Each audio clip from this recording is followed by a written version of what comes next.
I'm Maureen Rogers, and this is Curtain Call. And we are going to be interviewing some people from Laurel Mill Playhouse in our next show, which is Dial M for Murder. And we have here the director and one of the actresses from the show. So why don't you introduce yourselves first and tell us what part you're playing. Rachel? Okay, I'm Rachel, and I'll be playing the role of Tony. Tony, okay. And of course, Patrick's our director. We were here last time getting people to audition for the show, and it evidently worked. You have a great cast. We got exactly who we needed. Good. So tell us a little bit about this show, first of all. Okay, well, the show is a play written in the 50s by Frederick Knott. It was made famous in a movie by Alfred Hitchcock with Ray Milland and Grace Kelly. So a lot of people are really familiar with it. It's not quite a murder mystery, kind of you know who done what, but it's a great plot device that Frederick Knott came up with how to sell this kind of plan, this murder plan. It's very clever, and I like it. But we're not going to do it quite the way people are used to seeing it. So of course, I mean, we didn't change the plot or anything like that, but some of the attitudes and characters might not look or sound the way you expect them to. We like to bring something new to the theater. So I think you just answered my next question. Why should people come to see this show? It's going to be great fun, and you'll see something unexpected. Which is always great in theater. So what made you pick this show, this particular show? I've had this show on my mind since I was a 14-year-old boy. I did a monologue from this play as an audition one time.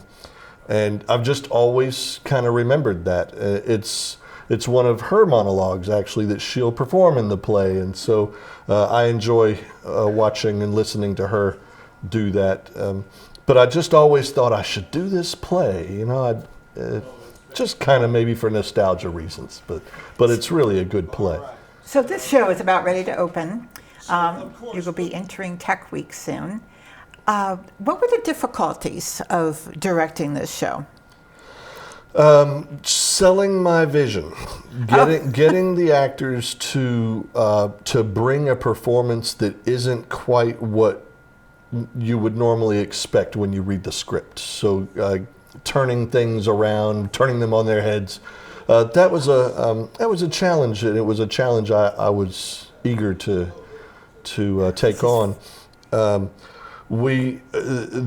Some of the characters are not the same genders that they're written, so we had to get used to reading she instead of he, which is not as easy as it seems when you're reading the script, and then when you're up dealing with people.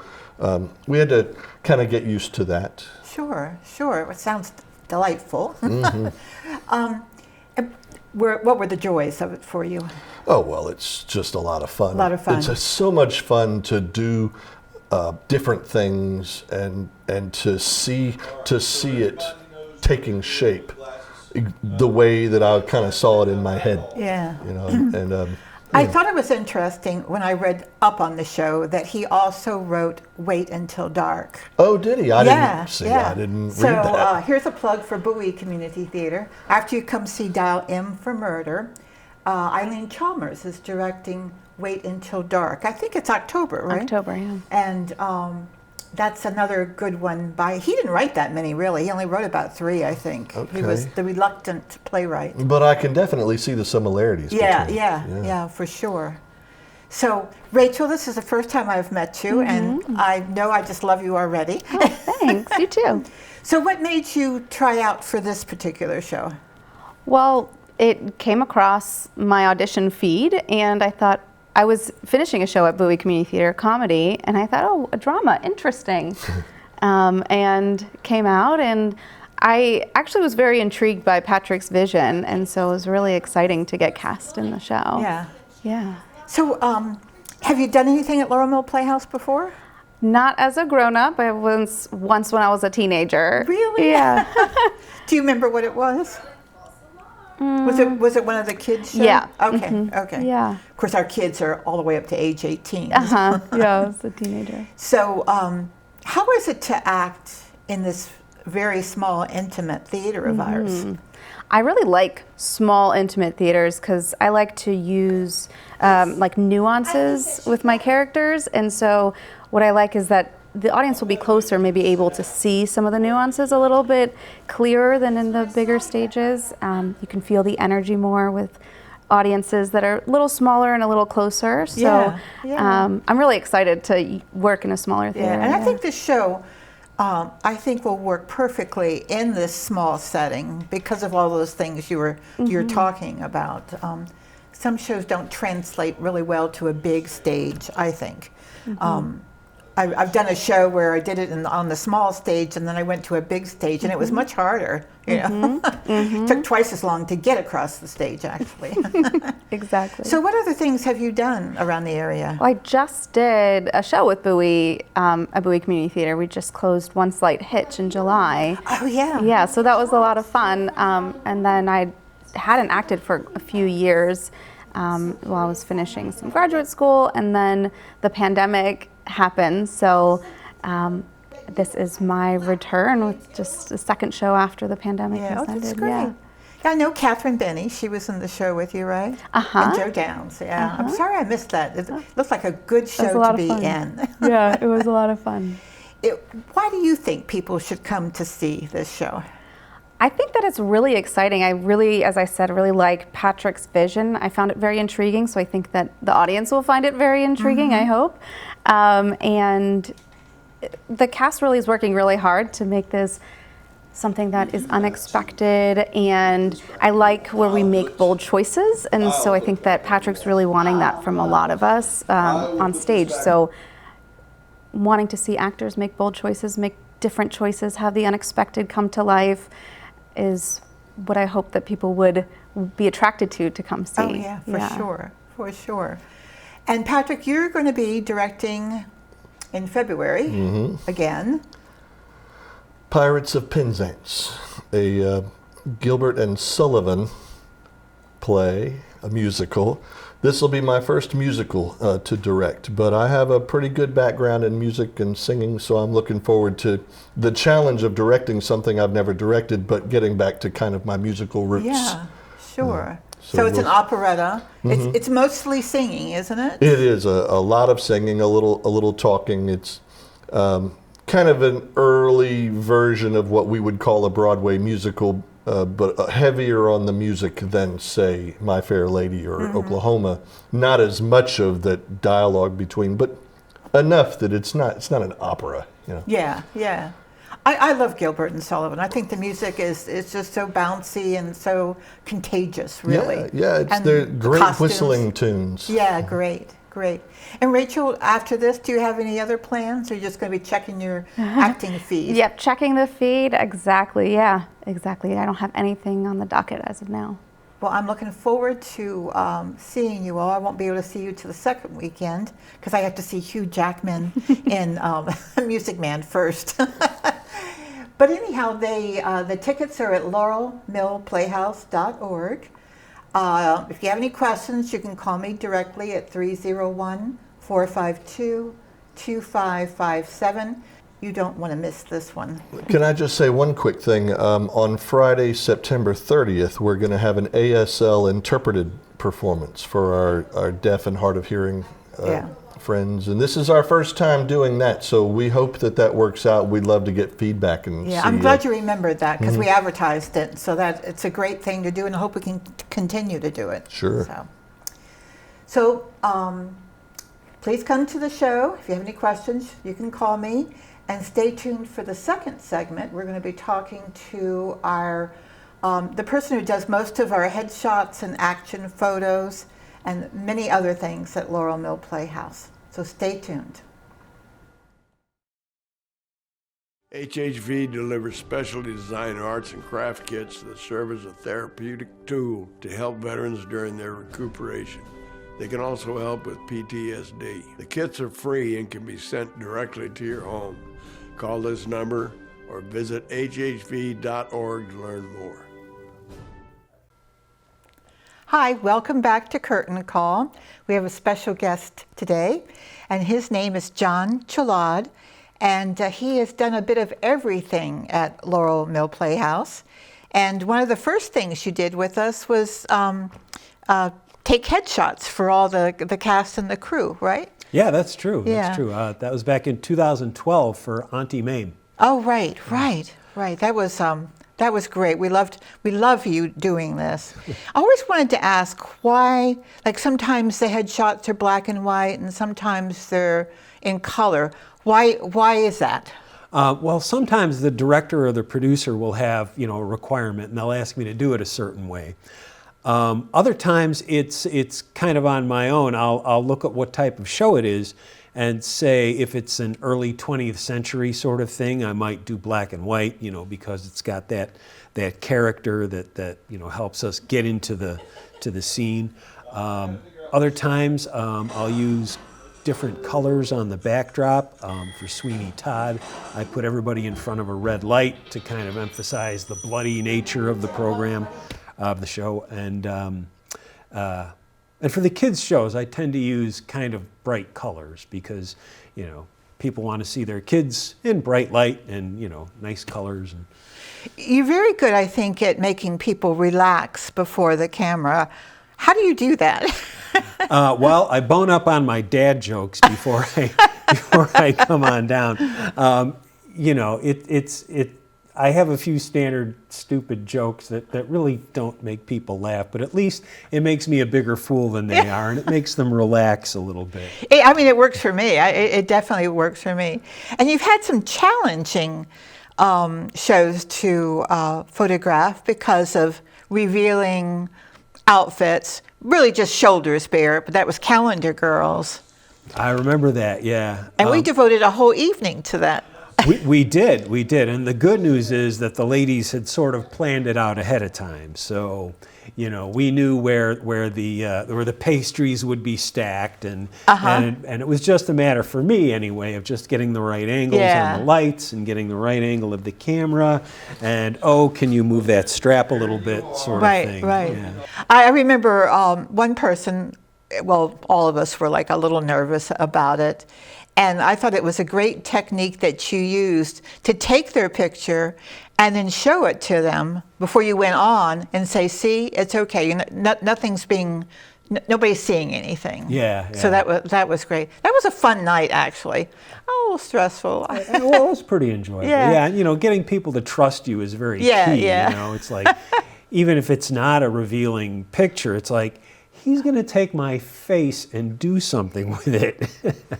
So, it helps to kind of gain people's trust.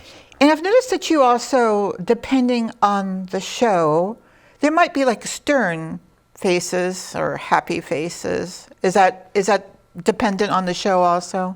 Sometimes it is. Most of the time it's more the person's face. Some folks just look better without trying to make a big bright grin. It seems out of character for some individuals, and so I'll ask them to try a smile, and if it doesn't really look right, I'll ask them for a more solemn face. And bottom line is, because we're doing headshots usually under a time pressure, I'll get however many exposures I can and just pick the best one out of it. And sometimes it's smiling, sometimes it's not. Yeah.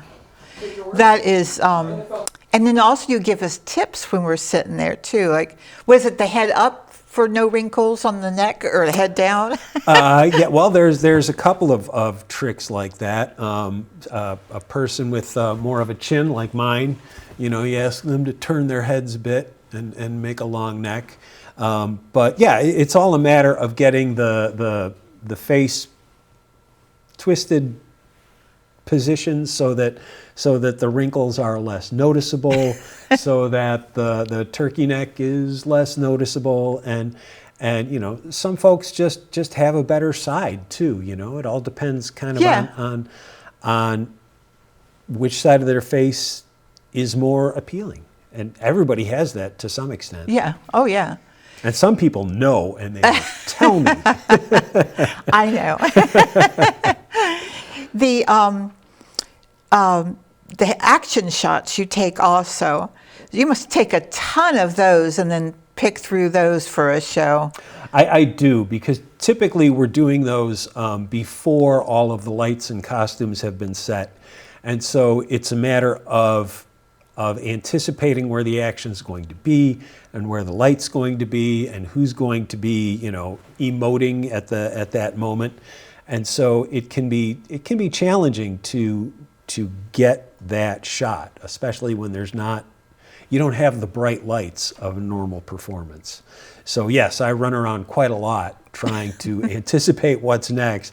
And sometimes it'll have been a wonderful moment, but something moved. Yeah. Or the light was just not bright enough there. Right.